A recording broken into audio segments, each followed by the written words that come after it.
안녕하세요. 데이터 센터 이야기입니다. CCNA 네트워크 이야기 200301 두 번째 이야기를 하겠습니다. 오늘 주제는 이더넷 랜입니다. 이더넷 랜 주제로 네트워크 펀더멘탈, 네트워크 구성 요소에 대한 역할과 기능, 2계층, 3계층 스위치, 네트워크 토폴리지, 소호 네트워크, 물리적 인터페이스와 케이블링 타입, 싱글 모드 파이버와 멀티 모드 파이버, 이더넷 연결에 대해서 이야기를 할 것입니다. 이야기할 내용이 많아서 벌써부터 지루해 하실 것 같습니다. 그렇지만 해당 내용은 실무에서 특히 데이터 센터 필드 작업을 할 때 네트워크 엔지니어가 꼭 알아야 하는 내용입니다. 만약 물리적 연결 작업 시에 해당 내용에 대해서 잘 알지 못한다면 제대로 된 네트워크 장비나 물품을 구매하지 못합니다. 실무와 관련된 내용이므로 지루함을 조금 멀리 하시고 이더넷 랜에 대해서 같이 이야기하도록 하겠습니다. 그럼 랜 개념에 대해서 이야기를 하겠습니다. 이더넷은 세계에서 가장 인기 있는 유선 랜 기술입니다. 물리적인 계층, 데이터 링크 계층과 함께 정의하는 랜 표준을 말합니다. IEEE가 정의한 이더넷 표준은 케이블 커넥터, 프로토콜 규칙, 그리고 이더넷을 만드는 필요한 모든 것을 정의합니다. 정형적인 소호 랜 네트워크에 대해서 이야기하겠습니다. 정형적인 소호 랜 네트워크는 말 그대로 스몰 오피스, 홈 오피스를 의미합니다. 특히 이더넷 랜 기술만을 사용하는 랜에 대해서 이야기를 해보겠습니다. 첫째로 랜은 케이블을 연결할 수 있는 많은 포트를 가지고 있는 이더넷 랜 스위치가 필요합니다. 참고로 연결은 이더넷 케이블을 말합니다. 이더넷 케이블은 여러 이더넷 표준 중 하나를 준수하고 따르는 케이블을 말합니다. 랜은 이더넷 케이블을 사용하여 스위치의 이더넷 포트 중 하나를 다른 이더넷 장치에 또는 노드에 연결합니다. 참고로 노드라는 말은 장치를 의미합니다. 앞으로 노드라는 말로 이야기하겠습니다. 그림과 같이 소호 이더넷 랜은 단일 랜 스위치, 5개의 이더넷 케이블, 그리고 5개 이더넷 노드를 보여주고 있습니다. 참고로 보고 계신 노드 중에 라우터 네트워크 장비가 있습니다. 라우터는 웬 네트워크를 연결하며 그림과 같은 경우에 인터넷에 연결됩니다. 실제 소호 랜 네트워크에서는 스위치와 라우터를 별도로 두지 않고 라우터로 결합하여 단위 장치로 사용 중에 있습니다. 오늘날 전형적인 소호 랜 네트워크는 무선 랜 네트워크 연결을 지원합니다. IEEE에 정의되는 무선 랜 기술뿐만 아니라 이더넷 랜 기술을 모두 지원하는 단일 소호 랜 네트워크를 구축할 수 있습니다. 802.12로 시작하는 표준을 사용하며 IEE에 정의된 무선 랜은 한 노드에서 다음 노드로 비트를 전송하기 위해서 전파를 사용합니다. 대부분의 무선 랜은 무선 랜 액세스 포인트 AP라는 또 다른 네트워크 장비에 의존합니다. AP는 모든 무선 랜 노드가 무선 AP와 통신한다는 점에서 이더넷 스위치와 비슷하게 작동합니다. 그림과 같이 AP가 동작하기 위해서는 물리적인 이더넷 케이블이 랜 스위치에 연결되어야만 AP 장치로 동작할 수 있다는 것을 알아두시면 좋겠습니다. 그림은 소호 랜 네트워크를 좀 더 기능적으로 구별하기 위해서 만들어진 그림입니다. 실제로 소호 랜 네트워크에서는 대부분 라우터 한 대로 모든 기능을 지원하고 있습니다. 전형적인 엔터프라이즈 랜 네트워크에 대해서 이야기를 하겠습니다. 엔터프라이즈 랜 네트워크도 소호 네트워크와 비슷한 요구와 형태를 가지고 있지만 훨씬 더 큰 규모를 요구하고 있습니다. 예를 들어 엔터프라이즈 이더넷 랜은 건물 각 층에 랜 스위치와 AP를 요구하며 각 층에 있는 모든 랜 스위치는 분배 스위치에 연결되고 분배 스위치는 라우터에 연결됨으로써 각 층에 위치한 랜 스위치는 연결된 노드들에게 네트워크를 제공하고 있습니다. 그림을 보듯이 라우터를 이용하여 랜 네트워크를 웬 네트워크에 연결하는 일반적인 방법을 보여주고 있고 라우터 경우 랜과 웬 모두 연결되는 장비입니다.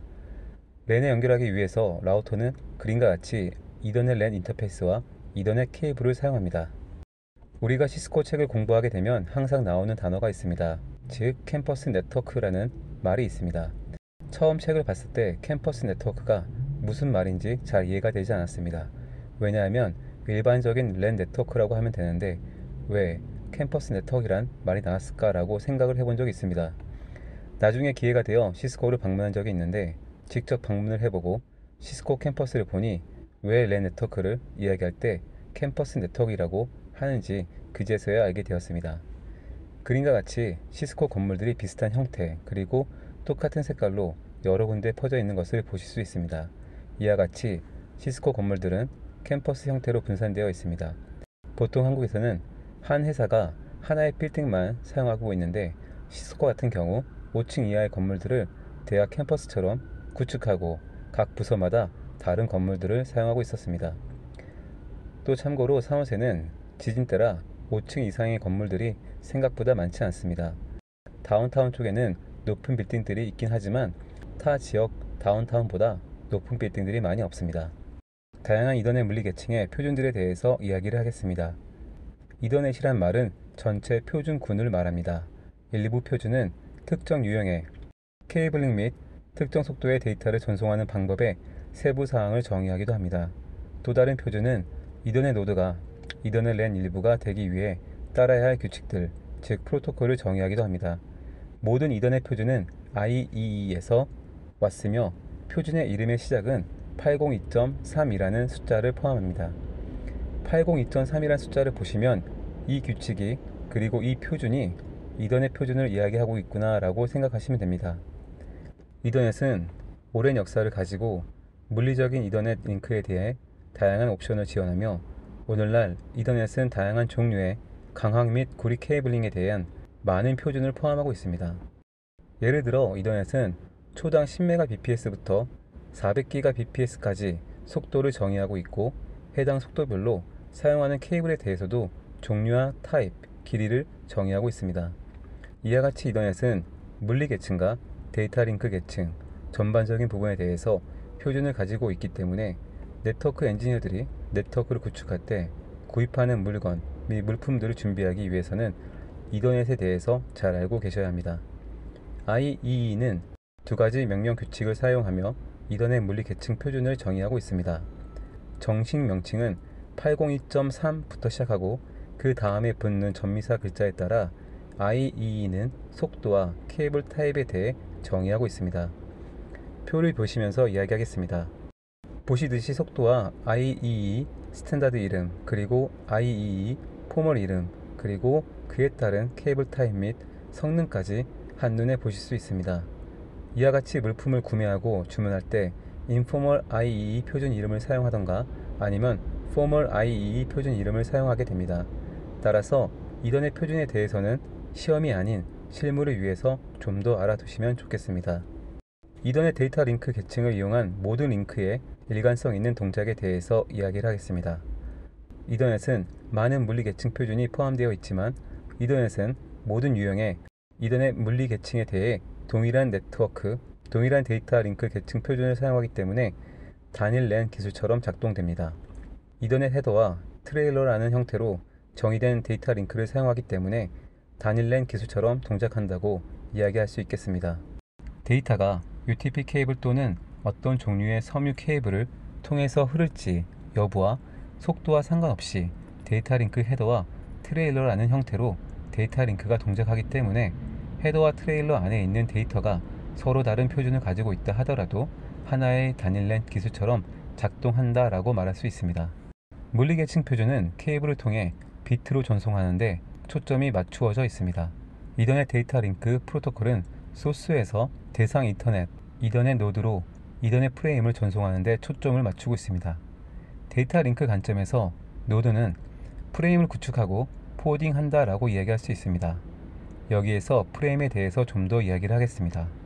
앞 동영상 TCP/IP에서 이야기한 것 같이 프레임이란 용어는 데이터 링크 프로토콜의 헤더와 트레일러 그리고 그 헤더와 트레일러 안에 있는 캡슐화된 데이터를 구체적으로 가리킵니다. 이더넷 노드는 프레임을 올바른 대상에 전달하기 위해 필요한 모든 링크에 프레임을 단순히 전달합니다. 그림을 보면서 이야기를 좀 더 하겠습니다. PC1에서 PC3으로 이더넷 프레임을 전송합니다. UTP 케이블 링크를 통해 스위치 1까지 전달되고 강 케이블을 통해서 스위치 2로 전달, 그리고 마지막 강 케이블을 통해서 스위치 3으로 전달됩니다. 이후 이더넷 랜 네트워크에서 스위치 3은 UTP 케이블을 통해서 PC3에게 프레임을 전달합니다. 이와 같이 물리적인 연결을 통해서 전달이 되며 실제로 전달되는 비트는 4가지 속도로 전달됩니다. 10Mbps, 1GBps, 10GBps, 그리고 100Mbps입니다. 보시듯이 이더넷 랜이란 사용자 기기, 랜 스위치, 그리고 다양한 종류의 케이블링이 결합된 것이라고 할 수 있습니다. 각 링크는 서로 다른 속도로 다양한 유형의 케이블을 사용합니다. 그러나 랜 한 장치에서 다른 장치로 이더넷 프레임을 전달하기 위해서는 모두 같이 작업을 하는 것이라고 말할 수 있겠습니다. UTP를 이용한 물리적 이더넷 랜 구축에 대해서 이야기를 하겠습니다. 이더넷 네트워크 전체는 사용자 장치 간에 이더넷 프레임을 전송하기 전에 각 노드는 개별적으로 물리적인 연결을 통해 데이터를 전송하고 받을 수 있는 준비를 하여야 합니다. 일반적으로 사용되는 3가지 이더넷 표준인 10BASE-T, 보통 이더넷이라고 얘기합니다. 100BASE-T, 패스트 이더넷, 1000BASE-T, 기가 이더넷이 있습니다. 이더넷은 트위스트 페어 또는 꼬인선, UTP 케이블을 통해 데이터를 보냅니다. 데이터를 보내는 물리적인 수단은 UTP 케이블 내부의 전선을 흐르는 전기를 사용합니다. 이더넷이 전기를 이용해 데이터를 어떻게 전달하는지 잘 이해하기 위해서 2가지에 대해서 이야기를 하겠습니다. 첫째, 전기 회로를 만드는 방법, 그리고 2번째는 전기 신호가 1과 0으로 전달되도록 하는 방법입니다. 첫째로 하나의 전기 회로를 만들기 위해 이더넷은 그림과 같이 하나의 꼬인 와이어 쌍 안에 2개의 와이어를 사용하는 방법을 정해야 합니다. 그림은 2개의 노드 사이에 UTP 케이블을 표시하지 않고 UTP 케이블 내부에 있는 2개의 개별 와이어를 보여줍니다. 전기 회로는 완전한 루프를 필요로 하므로 2 노드는 이더넷 포트 회로를 사용하여 한 쌍의 와이어를 연결하여 루프를 완성합니다. 완성한 루프에 전기가 흐를 수 있도록 합니다. 2번째, 데이터를 보내기 위해 2 장치는 인코딩 방식이라는 불리는 몇 가지 규칙을 따릅니다. 2 사람이 같은 언어를 사용하여 이야기할 때에 대화가 가능합니다. 예를 들어 발표자는 특정 언어로, 청취자는 같은 언어를 사용함으로써 발표자의 언어를 이해할 수 있습니다. 이와 같이 송신 노드와 수신 노드는 0과 1의 언어를 사용합니다. 추가로 UTP 케이블 꼬임은 몇 가지 중요한 물리적 전송 문제를 해결하는 데 도움이 됩니다. 전류가 어떤 전선을 통과할 때 그것은 동일한 케이블에 있는 전선을 포함하여 인근 전선의 전기 신호를 방해하는 전자기 간섭을 생성합니다.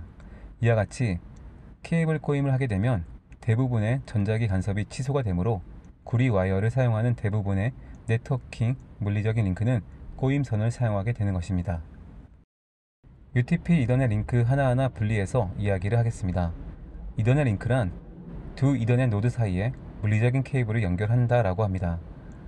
UTP 이더넷 링크가 어떻게 작동하는지 알기 위해 그림과 같이 물리적 링크를 기본 조각으로 분해하게 되면 이해를 하는 데 도움이 됩니다.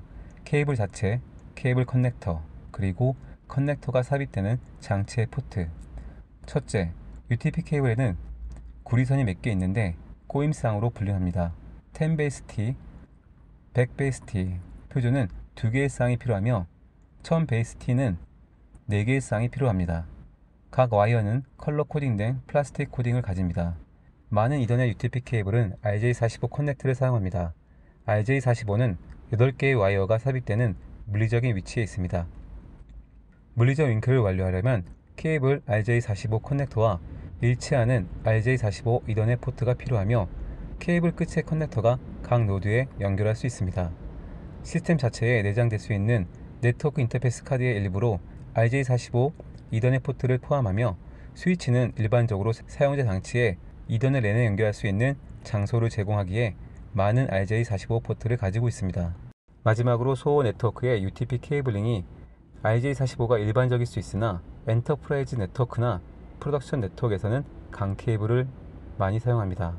따라서 그림과 같이 SFP 플러스 슬롯에 10기가 연결을 보여주고 있습니다. 여기에 사용되는 기가비트, 이더넷 인터페이스 컨버터, 그리고 GBIC으로 많이 불립니다. GBIC은 일반적으로 SFP보다 큰 인터페이스 컨버터를 의미합니다. SFP는 1기가 인터페이스에 사용되며 GBIC을 대체하여 크기가 작아 네트워킹 카드 또는 스위치 측면에서 공간이 적게 사용됩니다. SFP 플러스는 동일한 크기의 모듈이며 10기가 인터페이스에 사용됩니다. 참고로 플러스는 속도가 증가한 것을 말합니다. SFP 플러스 같은 옵틱 또는 모듈이라고 불리는 SFP 플러스는 현재 현업에서 가장 많이 사용되는 옵틱입니다. 강 케이블 이더넷 랜이 어떻게 사용되는지에 대해서 이야기를 하겠습니다. 최대 100m 케이블을 지원하는 UTP는 일반 건물에 설치할 수 있을 것입니다. 하지만 네트워크 엔지니어 계획에 따라 케이블을 연결하는데 100m는 긴 거리가 아닐 수 있습니다. 따라서 최근에는 이더넷 랜 네트워크에서도 강 케이블 사용을 선호하며 이미 강 케이블을 많이 사용하고 있습니다. 그럼 강 케이블이 뭔지 어떻게 동작하는지에 대해서 좀 더 이야기를 하겠습니다. 강 케이블 전송 개념에 대해서 이야기를 하겠습니다. 강섬유 케이블링은 유리를 빛이 통과하는 매체로 사용하여 시간이 지남에 따라 그 빛을 변화시켜 0과 1로 인코딩합니다. 강섬유 케이블은 섬유 유리를 사용하는데 강섬유 케이블 중간에 섬유를 고정하여 빛이 유리를 통과할 수 있게 합니다. 이는 데이터를 보내는데 매우 중요한 속성입니다. 이 중요한 유리 섬유를 위해 유리가 깨지는 것을 방지하고자 유리 섬유는 보호와 강화를 그림과 같이 하고 있습니다. 케이블의 3개의 외부 레이어는 케이블 내부를 보호하고 케이블을 설치하고 관리하기 쉽게 하는 반면 내부 글래딩과 코어는 함께 작동하여 케이블을 통해서 빛이 전달될 수 있는 환경을 조성하게 됩니다.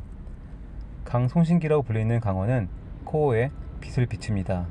그런 빛은 코어를 통과할 수 있게 되는 것입니다. 보시는 그림은 케이블이 코어로 들어가는 강파의 다중 모드를 허용하며 특징으로 멀티 모드 섬유의 정상적인 작동을 보여주고 있습니다. 이와 대조적으로 단일 모드 섬유는 멀티 모드 케이블의 직경의 5분의 1 정도인 더 작은 직경의 코어를 사용합니다. 훨씬 작은 코어로 빛을 전송하기 위해 레이저 기반 송신기는 단위 각도로 빛을 보냅니다. 이는 싱글 모드 강 케이블이라고 말합니다. 멀티 모드, 싱글 모드 모두 이더넷에서 중요한 역할을 하고 있으며 다양한 요구를 충족시키고 있습니다. 강 케이블은 UTP 최대 전송 길이를 극복하며 멀티 모드 경우 400m, 싱글 모드 경우 10km 이상의 거리를 지원합니다. 이런 특성 때문에 현업에서는 멀티 모드를 내부 장비 연결할 때 사용되며 싱글 모드 경우 트랜짓 서킷을 연결할 때 많이 사용됩니다. 강 케이블의 경우 노란색은 싱글 모드 케이블이며 주황색 또는 파란색 계열의 색은 멀티 모드로 사용됩니다.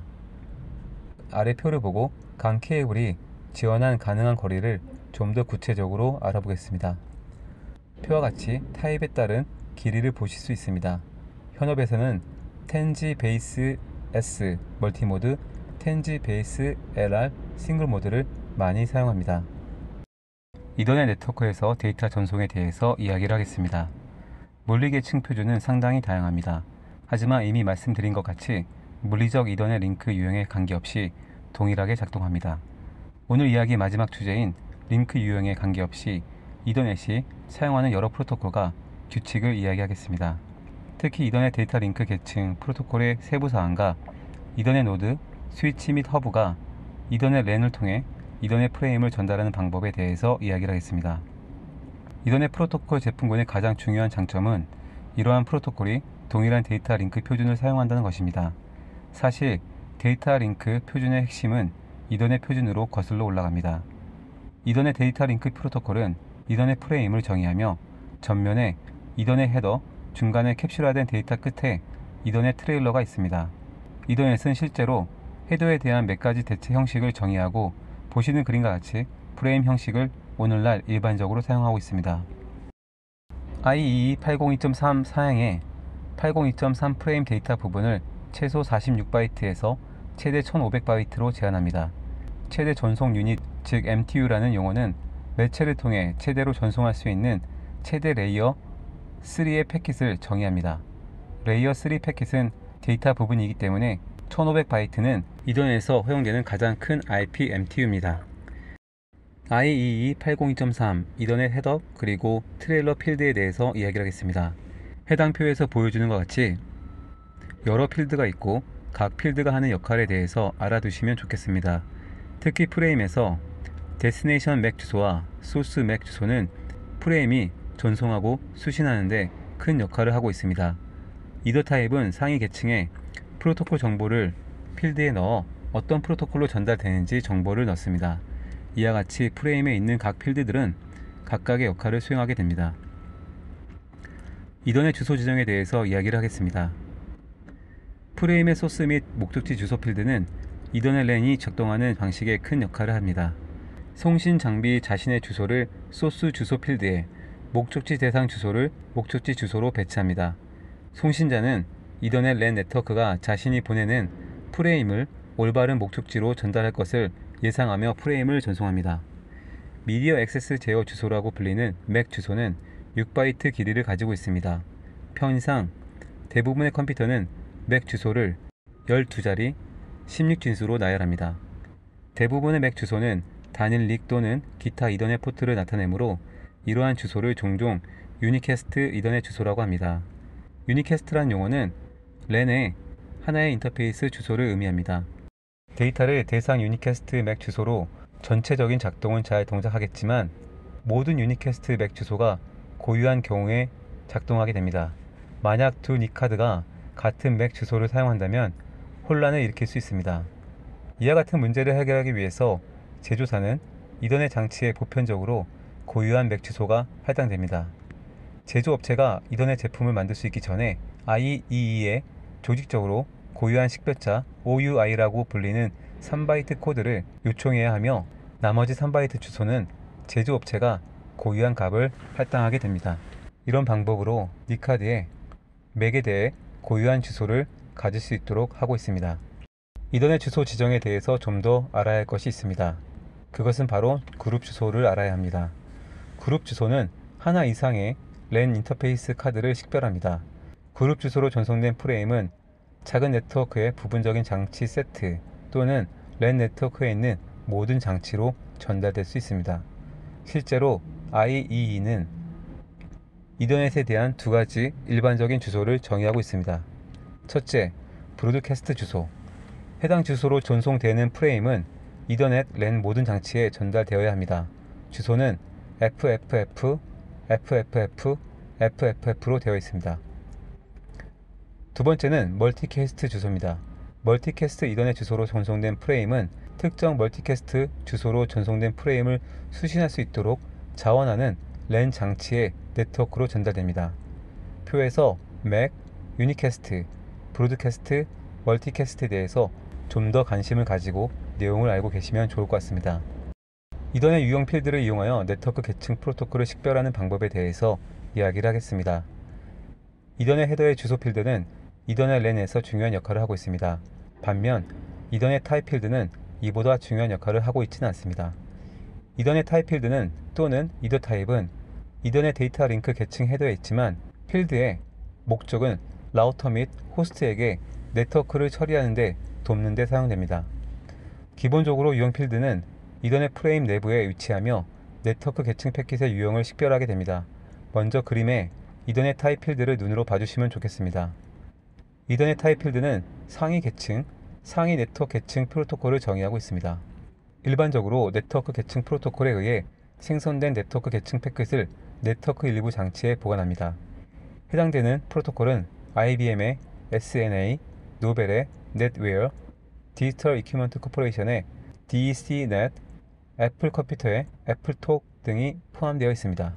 오늘날 가장 일반적인 네트워크 계층 TCP/IP에는 IPv4, IPv6가 있습니다.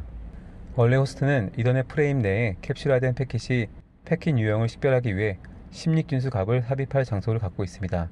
하지만 IEE는 이더 타입 값의 목록을 관리하므로 고유한 이더 타입 값을 정의했고 IEE.org나 아래 링크에 이더 타입 목록을 확인할 수 있습니다.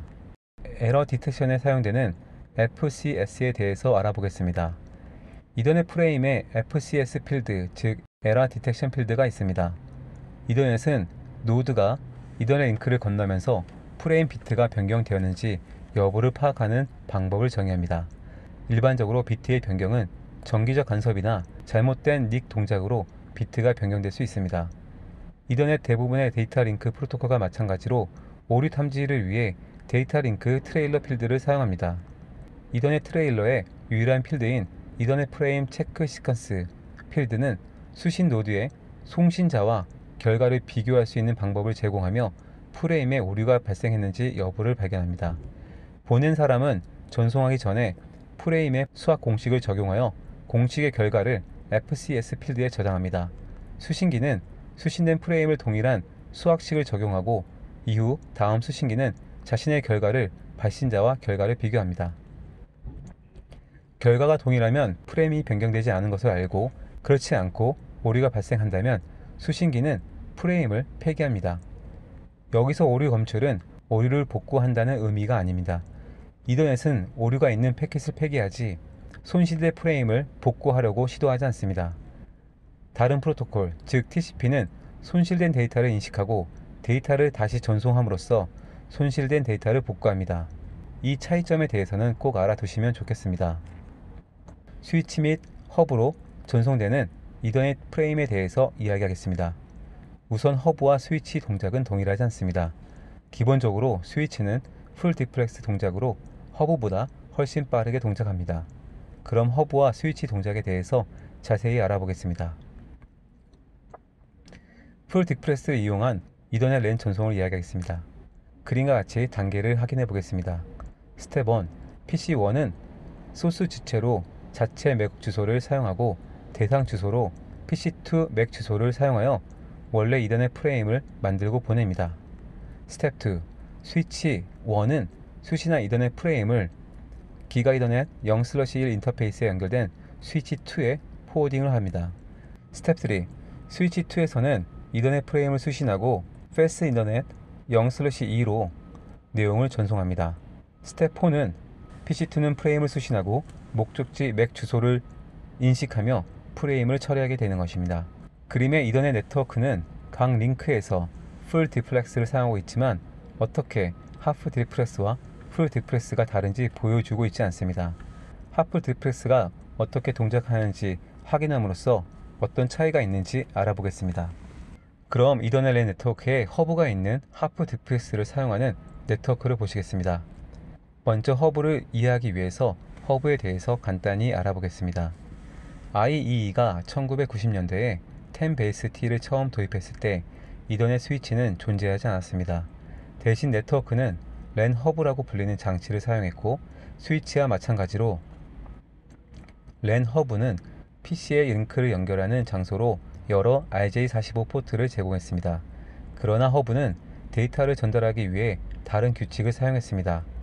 허브는 데이터 링크 표준보다 물리 계층 표준을 사용하여 데이터를 전달하므로 계층 1 장치로 간주됩니다. 하나의 허브 포트에 정기적 신호가 들어오면 허브는 다른 모든 포트에 정기 신호를 반복합니다. 그렇게 함으로써 데이터는 허브에 연결된 나머지 노드에 모두 도달하므로 데이터가 올바른 목적지에 도달할 수 있었습니다. 허브에는 이더넷 프레임, 주소, 해당 주소에 기반한 의사결정 시스템에 대한 개념이 없습니다. 랜 허브를 사용하는 단점은 2개 이상의 장치를 같은 순간에 신호를 전송하면 전기 신호가 충돌하여 왜곡된다는 것입니다. 허브는 동일한 여러 신호를 수신하더라도 수신된 모든 전기 신호를 반복합니다. 예를 들어 PC 아치와 밥이 같은 시간에 전기 신호를 보내고 허브가 왼쪽에 있는 레디를 향해 두 전기 신호를 보낸다면 전기적 신호가 충돌하는 것을 볼 수 있습니다. 만약 허브를 랜 스위치로 교체하면 스위치가 왼쪽에서 충돌을 방지할 수 있습니다. 스위치는 레이어 2 장치로 작동하며 이는 데이터 링크 헤더와 트레일러를 보기 때문입니다. 스위치는 맥 주소를 보고 스위치가 두 프레임이 왼쪽 랠리에게 전달해야 한다 하더라도 스위치는 한 프레임을 보내고 첫 번째 프레임이 완료되기까지 다른 프레임을 대기열로 정렬합니다. 그렇기 때문에 스위치를 사용한다면 허브와 같이 충돌이 발생하지 않습니다. 허브 이야기로 돌아가서 문제점에 대해서 이야기를 하겠습니다. 문제는 2개 이상의 장치가 동시에 전송할 때만 발생합니다. 반이중 논리는 노드에 다른 사람이 전송할 경우 전송하기 전에 기다려야 한다고 말합니다. 반이중 논리를 사용하는 노드는 실제로 충돌 감지 CSMA CD를 가진 캐리어 감지 다중 액세스라는 비교적 잘 알려진 알고리즘을 사용합니다. 해당 알고리즘은 명백한 경우를 처리하지만 가끔 그렇지 않은 경우도 있습니다. 예를 들어 두 노드는 동일한 순간에 들어오는 프레임을 확인할 수 있으며 둘 다 다른 노드가 전송하지 않는다는 것을 깨닫고 동일한 순간에 프레임을 보낼 경우 충돌을 일으킵니다. CSMA-CD는 다음과 같은 사례를 다루고 있습니다. 1단계, 이더넷이 사용 중이 아닐 때까지 발신자는 대기하고 있습니다. 2단계, 이더넷이 사용 중이 아닐 때 발신자는 프레임을 전송하기 시작합니다. 3단계, 발신자는 충돌이 발생하는지 여부를 발견하기 위해 보내는 동안 상황을 지켜보고 있습니다. 충돌은 여러 가지 이유로 발생할 수 있기 때문입니다. 만약 충돌이 발생하면 발신자는 아래와 같은 조치를 취합니다. 스텝 1. 충돌이 일어났다는 것을 모든 노드에게 알리는 제밍 신호를 보냅니다. 스텝 2. 충돌의 문제를 해결하기 위해서 랜덤하게 시간을 기다리는 것을 선택합니다. 그 이후 다시 1단계로 돌아가게 되는 것입니다. 대부분의 현재 랜은 허브를 사용하고 있지 않지만 엔터프라이즈 네트워크에서는 오래된 허브가 존재할 수 있습니다. 이럴 경우 어떻게 문제를 처리해야 될지 알아야 할 필요가 있습니다. 각각의 닉과 스위치 포트는 풀 디플렉스 설정을 가지고 있습니다. PC와 스위치 또는 스위치 사이의 모든 링크에 풀 디플렉스를 사용합니다. 그러나 랜 허브에 연결된 링크의 경우 연결된 랜 스위치와 닉 포트는 반이중을 사용해야 합니다.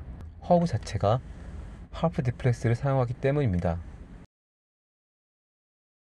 이것으로 제2장 이더넷 랜 이야기를 마무리하겠습니다. 많은 내용을 이야기했습니다. 모든 내용에 대해서 이해하고 외우려고 노력하지 않으셨으면 좋겠습니다. 그냥 편하게 이야기를 들어주셨으면 합니다. 그렇게 하신다면 업무를 하시다가 또는 공부를 하다가 오늘 이야기한 내용이 생각난다면 여러분이 알고 있는 퍼즐 조각에 하나를 더하시면 되겠습니다.